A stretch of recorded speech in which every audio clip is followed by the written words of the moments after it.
Good evening, Dan K Show fans. Good morning, good afternoon, good night, whenever you're watching.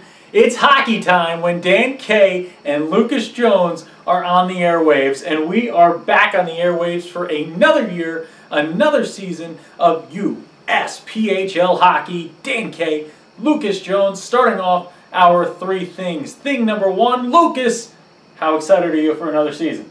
I'd say on a level between like Jay Cutler and Andy Dwyer, I'm probably around a Ron Swanson for this year. I'm pretty excited, Dan, but you know, I show it like this. He shows it like this. Thing number two, I show it like this. 2 thumbs up because this is going to be twice as good this season because of the addition of the NCDC. That's thing number 2 right here. The NCDC kicking off in a few weeks. We're a little bit early for it. Late in September, we're going to have some big-time hockey matchups between the best squads in the country in junior hockey. Cannot wait. 10 teams to look through, Lucas. We're going to be previewing them all. Thing number 3, we're back. We're better than ever. We've got a new format to talk through. We've got new teams to talk through. We've got new divisions to talk through. We've got a lot to talk through. We've got a lot to get done. And we are ready for another season of the Dan K Show. Dan K Show Season 3 coming at you now.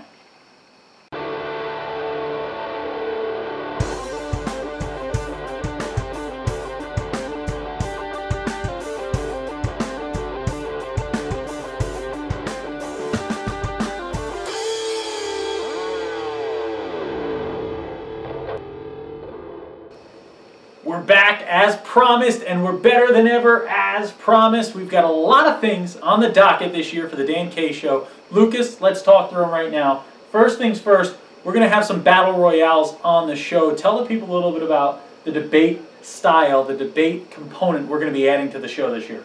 Well, you know, Dan, we like to keep it fresh on the show. We like to make sure that we're staying current with what the people want because it's all about you guys. So, on the shows this year, you're going to be seeing an extra person on camera, notably somebody who, if you'll step back for a second, Dan, will be right here in between us. That'll be producer Lena, who will be helping to moderate some of these debates.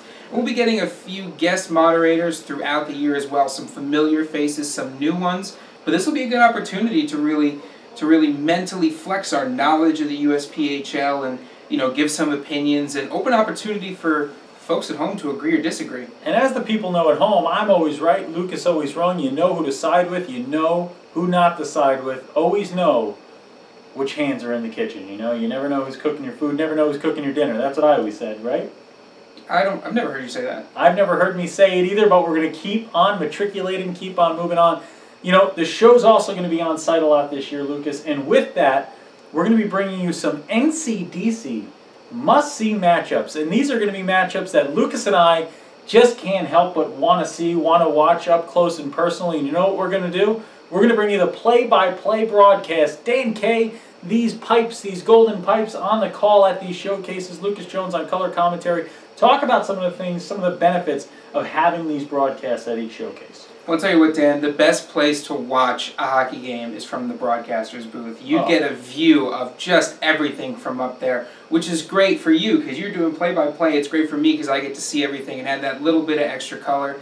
Well, I think this is great. You know, as much as I love doing color commentary for games and watching these great matchups, it's great to have the level of excitement. You know, we've been talking to some teams already about, you know, the prospect of getting to do some of these games, and all we're getting is just sending excitement, receiving excitement. It's just a lot of energy, a lot of fresh energy that's being passed back and forth. It's a lot of energy. I'll try to bring as much as I can. Remember, if you're at home, you want us to do a game during a showcase, you want us to come out, do play-by-play and color commentary or a broadcast from your site, please reach out to us, tweet us.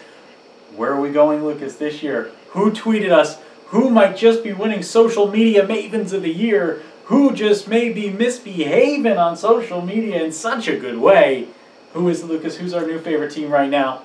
Right now, Dan, it's the New Hampshire Monarchs. They have been reaching out to us all summer. We've had fans reaching out to us all summer. We've had billet moms reaching out to us all summer. Sonia has been great. She has been introducing me to the team, to the fan base. You know, when she said that this team has a rabid fan base that's not afraid to get loud. She was not kidding at all. They actually invited us to their home opener. Yep. We are excited to be there. We are going to be there on site giving you a live Dan K show from the New Hampshire Monarchs Arena, which I believe is the Tri-City Arena. Tri-City Arena, Friday, October 20th. Dan K, Lucas Jones, Dan K on the road. We're taking it up to New Hampshire to take in a little bit of Monarchs hockey, watch some Kings take the ice. Always love the Monarchy, you know, unless they're a little taxation or without representation. Well, yeah, and we don't actually love the Monarchy. I was one of those people, you know, me and Benedict Arnold, we come from the same lineage. Oh, okay. Do you have an egg dish named after you as well? I unfortunately do not. I did for a little while, but the Chemcheck special was not appetizing. Yeah, I wouldn't order that. I wouldn't have ordered it either, but you know what I would order? Some New Hampshire hockey, and I'd order some hockey wherever you are. You're watching at home. Tweet to us. Tell us to come out. We'll come out. We'll put on the whole broadcast, the whole show, the whole kit and caboodle, right from you, right from where you watch your hockey. We want to highlight you. We want to highlight the players you love, the team you love, in the town you call home. Give us a call. Give us a shout. Give us a tweet. Dan K Show coming near you. Next, we're going to come back with a little bit of a breakdown of what's new around the USPHL. Welcome back, as promised. Now that we've ran you through what the Dan K Show is all about this year, we're going to take you through a little introductory on the USPHL and NCDC. It's a new year. There's a lot of new in the USPHL throughout the landscape. Let's look through the divisions. You're now going to have a different structure here. You've got your 16U futures, you've got your 16U, you've got your 18U, you've still got your HP youth down there, you've got the young talent, the cradle to college model still going strong. And now let's show you where it gets even stronger. This is as we get to the elite and premier levels. Got a feeder system. These organizations and these levels are feeding into the NCDC. They have agreements where players now in the elite and premier can make their way up, can funnel right into that top level structure. Now let's look through the divisions. I've got my little note here. In the premier, you're going to see the Florida, Mid-Atlantic, Midwest, East, and West divisions, Premier North, and Premier Southeast. In the elite, you're going to have the Florida, Mid-Atlantic, North, and Southeast. Lucas, with this large of an expanse, what's the benefit for a young hockey player, maybe a guy who's from the Midwest, who's coming out here to play in the East, or a guy who's from the West Coast who's looking for a place to play, a kid in Colorado looking for a place to play where he's going to get the exposure? What's the perk of playing in a league with that large of an expanse? Well, the first thing that comes to mind, Dan, is the ability to say, do I want to play near home? Do I want to play somewhere else? Yeah. Do I want to go to the East Coast? Do I want to go to the West Coast? Do I want to go to the Midwest? Do I want to go to Florida? You know, it becomes much more of a choice. You're not so much locked into any sort of geographical region, or you're not locked into say, well, the scouts only look here. The scouts only look there. The scouts are everywhere now. Yep. Because the league has encompassed essentially the entire contiguous 48 states. So you can choose to go anywhere you want based on whatever criteria you want, and you're going to get looked at. You're going to get looked at no matter what division you're playing in, no matter what team you're playing in this league. The USPHL, especially with this feeder model now, Lucas, you're an elite player, right? You sign up, you put your name on the dotted line, you're ready to play, you're ready to go play some junior hockey. What's the perk of having this NCDC feeder system where you may find your way to the biggest squads at the biggest level?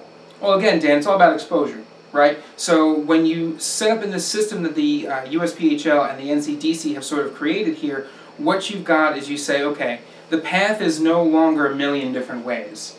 The path is more on straight and narrow. You have a more realistic goal in front of you where you can look and say, okay, these are my immediate options. Yep. You know, this is where, more realistically, I'm going to end up if I focus and I play inside the structure, you play to what the coaches are looking for, and you become successful. Now you have something to say, this is where I'm going. Exactly, and that's what we are looking for here in this model. And as we run through what the model does for the players there in the Elite and Premier, looking to get to the next level, whether that is the NCDC, it is college, or it is pro hockey, whatever it winds up being, let's go to the NCDC, where now these guys are looking to target Division I scholarships, looking to target NHL players here. They're looking to get themselves to the big time, to the big show. Lucas, the NCDC, 10 teams this year. You see 6 familiar faces, 4 a little new to this top level. in the USPHL, NCDC, of the 6 faces that we are used to here, which one are you most excited to watch? Well, Dan, it's going to sound like a broken record here, but I am excited to see Islanders Hockey Club. Oh! You know, we've been to a bunch of their games. You know, we've seen the footage, we've seen the films. If you want to talk about this cradle to college format and you want to talk about a feeder system, yeah. I think that one of the best teams to exemplify that is Islanders Hockey Club. They have such a great system where if you start young and you commit, you can go the distance in that franchise. Well, if you're going to answer that one, the next easiest answer would be the Jersey Hitmen, right? But the Jersey Hitmen, it almost comes to a point with me where they are so solid, you know they're going to come out with a great team. A team that I'm excited to see here out of those faces, the South Shore Kings. I think this is a team that brings physicality everywhere they go. This is a team that's always got a lot of depth, a team that always come playoff time when they were in the Premier, were always making waves. They, from top to bottom in their organizations, from the youngest youth section to the old guys here, this is a team that always has the best hockey players out there, and they're always playing smart, concise, well-played hockey. It's incredible to watch the South Shore Kings.